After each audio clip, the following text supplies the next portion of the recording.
time at Roadkill Garage, the Crusher Camaro is back on track.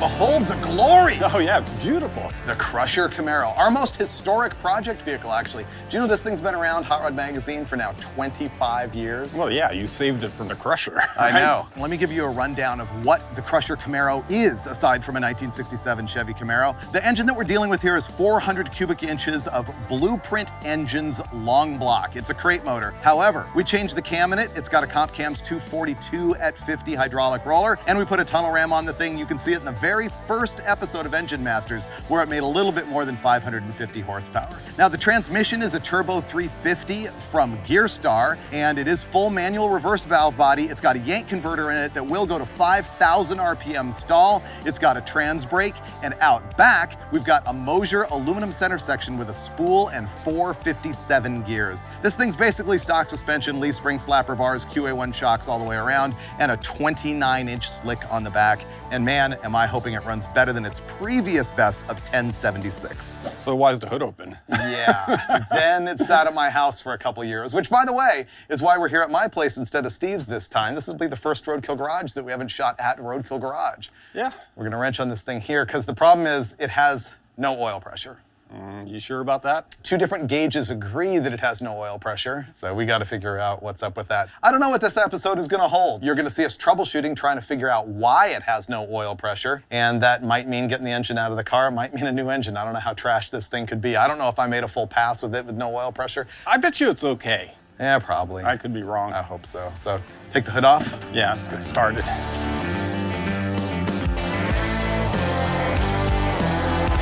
It ran, so we know that the distributor's turning. Should we pull it out and see if the bottom of it is messed up? Yeah, let's have a look at that. The oil pump is driven off the bottom of the distributor gear here. There's a drive shaft that goes into this tang down to the pump and spins it.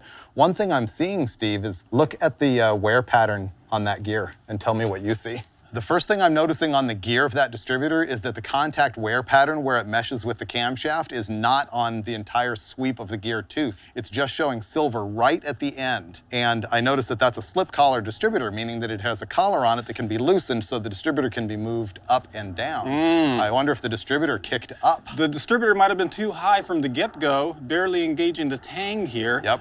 Whereby after a while, it just slipped off of there. Right. Well, we'll find out momentarily once we use the priming tool. All right, so we know that we got a problem with the gear engagement. I'm pretty sure I just discovered what's going on here is that the distributor just popped right out of that oil pump drive shaft. To find out, we're gonna use this MSD distributor tool in order to spin the oil pump and lube the engine, hopefully, and we will watch that gauge right there and see if we've got any kind of oil pressure. All right, you ready for this? Hope it clears the carburetor. That's killer oil pressure. Yeah. All right, so there's no problem with the engine at all, except for the fact that the distributor pulled up out of the oil pump drive shaft, which is a new failure I've never seen before, and that's saying something.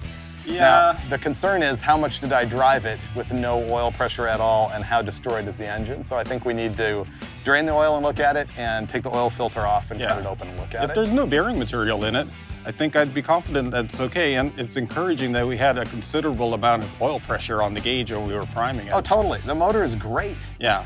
All right, I'll get a jack and we'll drain the oil and pull the oil filter off. Okay, clear? Yep.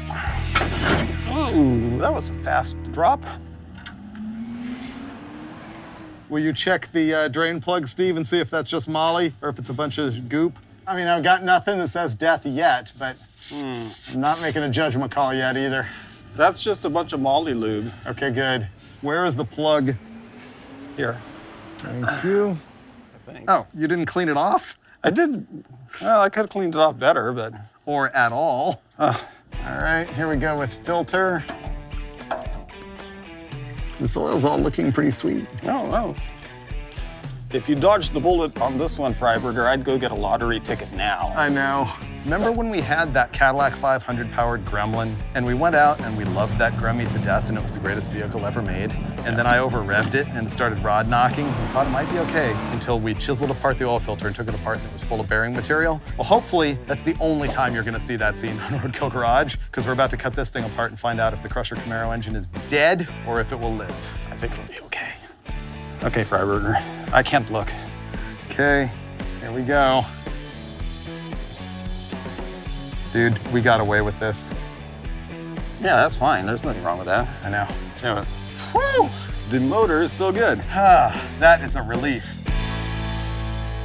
Steve just pointed out that we got super excited about the fact there was no crud in the oil filter itself, but think about it.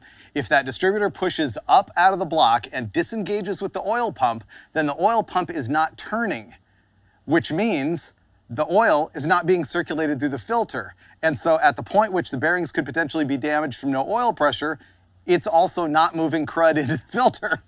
So I need to pay really, really careful attention to this oil to see if there's any glitters in it, because the oil filter turns out to not be definitive. I can see just the slightest amount of glitter in there, but honestly, nothing that concerns me even a little bit. All right, so I'm still thinking that the engine is pretty good, which means we can button this thing up and then figure out how to make it faster. So I was preparing to change the oil filter and I noticed something that I'd heard about, but I'd never seen before. And what happened was, when we removed the old oil filter, the O-ring seal had remained stuck to the block. So if I just climbed under there and spun this filter right on, I would have a double stack of gaskets. And what will happen is it'll blow out and it'll dump oil everywhere. And it might even leave you on the side of the road with a huge oil leak and a gigantic mess to deal with. So always make that check. Now I'm gonna fix the one thing that caused this entire debacle, which is this, the slip collar on the MSD Pro Billet distributor. And what this is the stop that sets how deep the distributor goes down into the engine and the gasket sits up against it. Now, why would you want to have this adjustable? Because in some cases you've got engines that have taller and shorter deck heights, or you have aftermarket intake manifolds that have more or less meat on the flange that the distributor seats on. But in this case, what happened was, I think it probably wasn't adjusted right to begin with. And then obviously when it was running, it's got a little bit of thrust and pushed the distributor up, but not the collar. So now that I've got it loose, I'm gonna set the distributor in the engine and bottom it out on the oil pump drive shaft, and then drop this down to see how far it needs to go in order to be sitting in the right place for this engine. Okay, dropped one tier. Up there, it went down again. Keep going. Okay, I think that must be it. Here's what we just learned. This lower mark is where this collar was initially when we had no oil pressure at all. And this upper mark is how far we got the distributor to go in deeper, engaged into that oil drive shaft. And so now we're gonna have another about 250 thousandths, quarter inch, the distance between those marks of engagement. And so what I'm gonna do is install the collar and lock it down right there on that upper mark. I might have to rotate the engine while you drop it. Okay? I think the engine just wants to torture me. Keep going. There we go. It just went all the way. I think we're good. Perfect. All right. I guess we are lamely gonna call it for the day. I think we did a lot. We fixed the engine, I think. Well, yeah, considering I expected the engine to be on a stand in pieces right now, I think we're doing pretty well. Exactly. So tomorrow morning, we will throw spark plugs in, fire this thing up, discover that it's perfect, and then I ordered some lightweight speed goodies so we can make this thing even faster once we hit the track on Wednesday. Oh, yeah. Done. Out of here.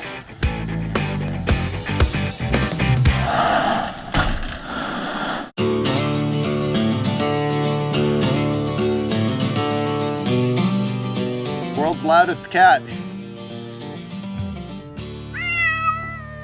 He's irritated.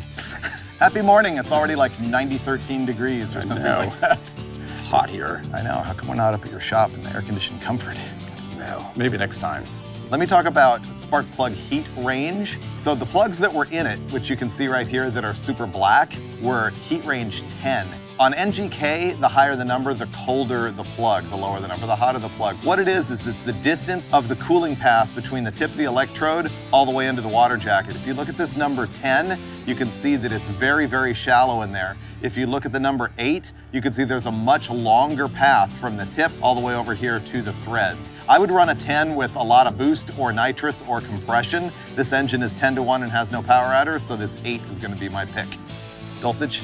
I think you chose wisely, Freiberger. Think it's pretty good? The 8 will be pretty good, yeah. But on some spark plugs, it's exactly the opposite. The smaller the number, the colder the plug, like Champions. Like Champions, for example. Yeah, exactly. Here's some anti-sneeze. Good tip. Ooh, that's way more than I put on. Okay, ready? Yeah.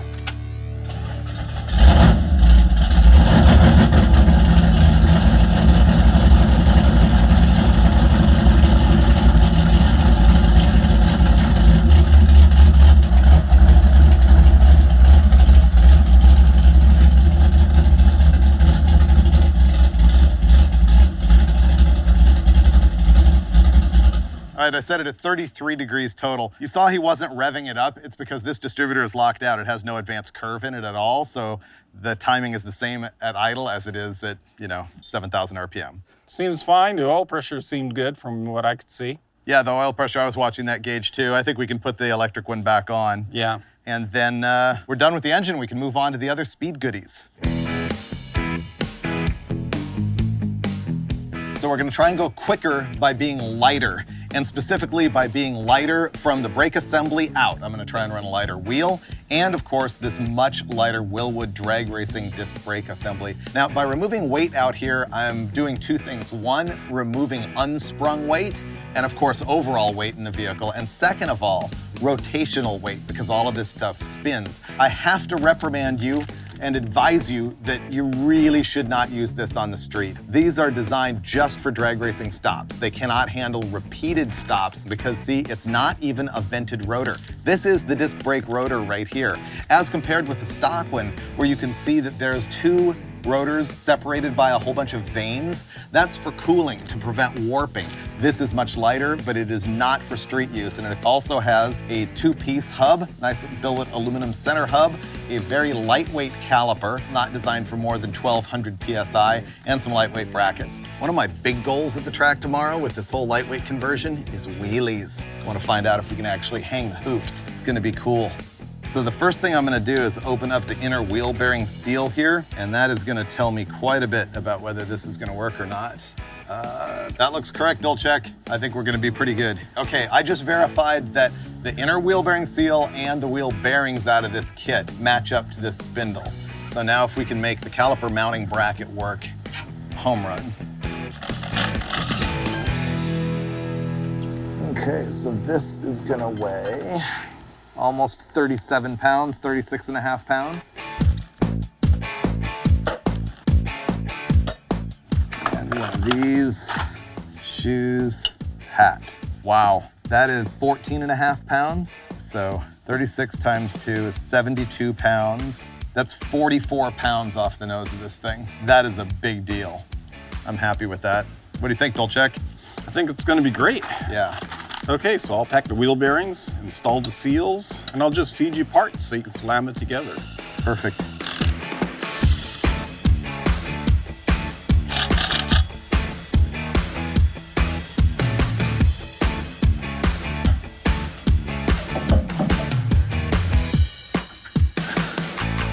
We're finally bleeding brakes. I got the whole brake system all assembled. Hopefully we can just bleed the front, not have to touch the back. Down. Down. Oh, I've got bubbles that time. Okay, holding. Up. Up. Down. Down. Up. Up. We're nearing the end, and here is my final lightweight trick. Check that out. Vintage looking 15 by 4.5 inch slot mags. So we weighed these versus the Krager SS's that were on there. The Krager has a steel hoop with a cast aluminum center. These wheels are 7 pounds lighter each. So in all, we've lost 14 pounds worth of wheels and 44 pounds worth of brakes. I hope it makes a difference. And remember, the big thing we'll be looking for tomorrow is wheelies. It's really gonna depend on the track conditions. It's gonna be really, really hot and the surface temperature is not gonna help. But we're gonna try. Great.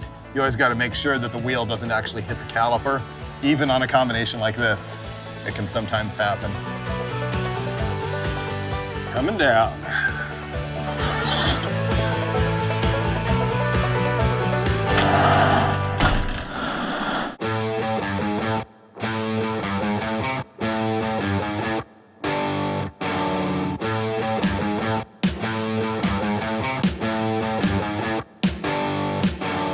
Man, life is good. 2 days ago, I thought that I was gonna have the engine of the Crusher Camaro scattered in a million pieces with some kind of disastrous oil pressure problem.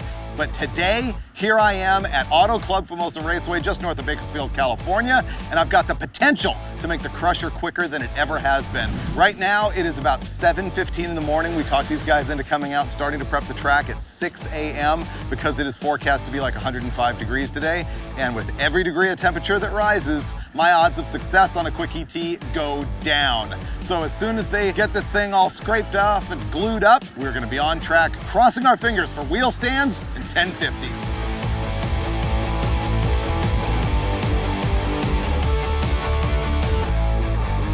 A couple of last minute deals. I figured we won't be needing this seat, so I'm just gonna pull that out. Another 30 or 40 pounds gone. Yeah. Speaking of pounds, I got these things at 12 PSI. They're gonna heat up and probably go all the way to 14 or something, but I'll let them back down after the second pass.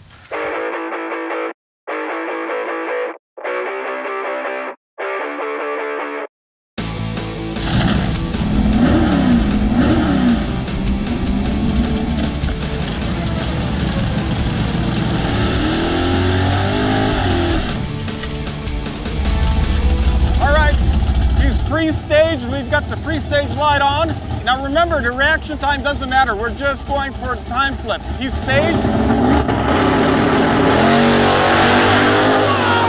Yeah! That's a big wheelie! Yeah! And on the rev limiter and the lights. Yeah! That was a good run. Wow, that thing just skied. Woo! 1070. I think there's more in it. That's not bad for right off the trailer. Woohoo! Well, that was a good run. It did a good wheelie. It went a little bit left. I think I shifted early, and it hit the rev limiter and the lights, which meant it had good mile an hour, but I believe we have now lost oil pressure. And it won't start. So, yep. Kind of a replay of the last time we were out here. Got a great first pass, and stuff is going wrong. All right, Freiberger is coming back now. He's getting towed in down the return road. So obviously something's wrong with the car. I'm not sure what. What happened? Well, what was the number? You ran a 1070, and you short shifted first gear because you were skying the thing, man. Yeah, it was up in the air. What was a mile an hour? It was on the rev limiter. 122. That's bad.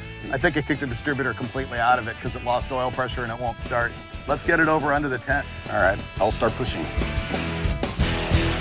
So the best news that we have here is that my 60-foot time is 1.411. Before, when this car ran its best ET of 1076, the 60-foot time was 1.55. So I've picked up more than a tenth just in 60 feet. The thing hooked up, it pulled the wheels really nice, and I short shifted the thing. So what this all adds up to is the fact that I've got the traction sorted out, I've got the weather right now, but I've got mechanical problems that are keeping me from making horsepower and oil pressure. So if we can fix that really quickly and get back on track before the day is too hot, we have a shot at running significantly better than this. So this is the wire that triggers my MSD ignition on and off, and it was powered through the fuse block, and the thing that we're finding is that the terminal there is just unreliable. The power there is very unsteady and it's low, and so that hopefully is what was leading to me breaking up at the top end. What we're gonna do is bypass all of that junk, run a wire straight from the battery in here to a toggle switch right by the shifter so that we can eliminate any possible malfunction and get it done as quickly as possible. Ready to see if it'll start? Yeah. It has oil pressure. I think we're ready to do this again. All right, and properly. Here we go, second shot. It's gonna be it. We've already run the best time the car has ever run, and it skied on that wheelie. I'm hoping for more. We got a few things fixed. The ignition system didn't have a good power supply, so we'll see what Freiberger does here.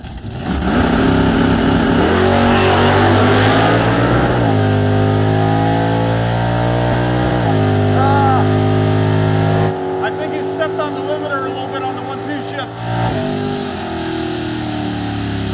Oh, my gauges failed. Something's wrong with the electrical system on this junk. Like a lot. 1078, okay. It's a few hundred slower than it was on the first pass. I can tell it still has oil pressure though because the lifters aren't clattering and stuff. It didn't wheelie as hard that time. Freiberger lost the belt, and there's only one belt on it. It operates the alternator. So we've got at least that to fix because it also runs the water pump, and Freiberger's not gonna be super happy because it's getting hotter and hotter, and you know, Freiberger's hard to please. 1078, slowed down.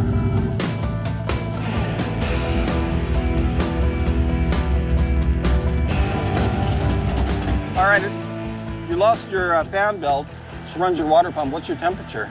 It was 180, now it's 210. Yeah, and it slowed down. I saw that, and the mile an hour's off. And I lost all electrical at half track. All the gauges blinked out, and I wiggled the key. Look, you can actually hear the fan going on and off as I wiggle the key. Yeah, the ignition switch The is ignition shot. switch is junk. Yeah. Unreal. The main thing that Steve and I are looking at is our 60-foots are better than they ever have been, but the power is not showing up down track, and we think we need to dial in a little bit more ignition timing. We think that we've got it probably 3 degrees retarded from where it was when we ran 100 and almost 25 miles an hour. You ready? Yep.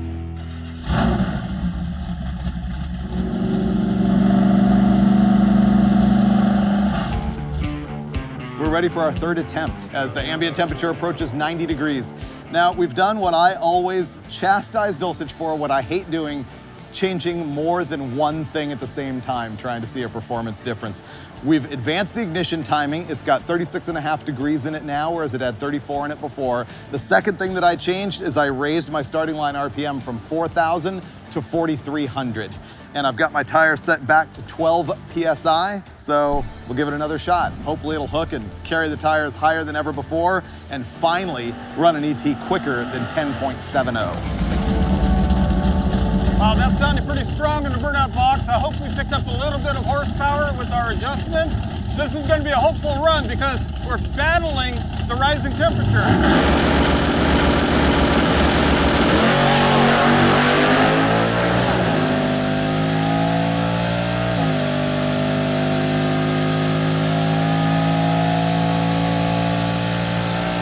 Yes, please. 1082, 122. The mile an hour didn't change. So really, we haven't whittled away any time.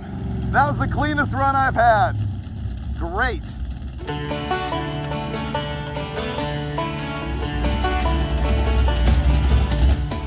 It wasn't too far off on the 60. I mean, but it wasn't better.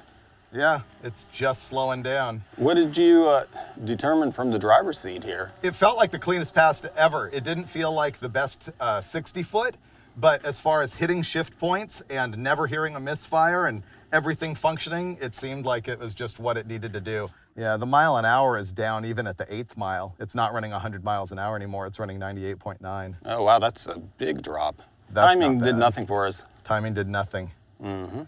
Not a washout. No, it's just annoying. If you could add up all of your best track segments, the thing would go deep into the 1060s, but it's just not getting there. Yeah, if you could chop up like a lemon pie, an apple pie, and a cherry pie and put them all on one plate, it'd be pretty tasty. Yeah. Okay, so I think we might be done for the day. Huh? Load her up. So we go home with the best 60-foot ever by a long shot, a huge wheelie, and 1070, which is the best time. TT ever for the combo. Yeah. Can't be mad about that. So what did we learn in this episode? Well, stuff that was completely different than what I expected to learn, because once again, I thought we were gonna have the engine out of the car and probably putting bearings in it or something like that. But instead, I learned all about that slip collar on that distributor and how I could disengage the oil pump. That's a new failure point for me. And when there's a new failure for me, you know you're learning something. But then we also learned about the really lightweight drag brakes from Willwood. I've never used those solid rotors before, and man, did they make a difference. They were light, and by the way, it stops killer from 120 miles an hour, no issue. I still wouldn't use them on the street, but man, they were really good. And then when you throw like 58 pounds of brakes and tires and wheels off the front of the car, it can do amazing wheel stands. We got our best 60-foot number ever, 1.41 seconds out of the Crusher Camaro. We also had our best ET ever, 1070. Unfortunately, it wasn't everything that I had hoped for. Probably because it is hot out here, and that was killing horsepower, knocking our mile an hour down to 122 from 125, and there was just no recovering from that, so we weren't able to get like that magical 1050 ET that I really wanted. But if I ever do get there, I can bet you one thing, you will see it on Roadkill Garage. I don't know why I bother with all these safety gear. I watch Hot Rod Garage, those guys run 10s and, you know, a t-shirt. I wanted to get like an award for best jacking scene in a automotive series.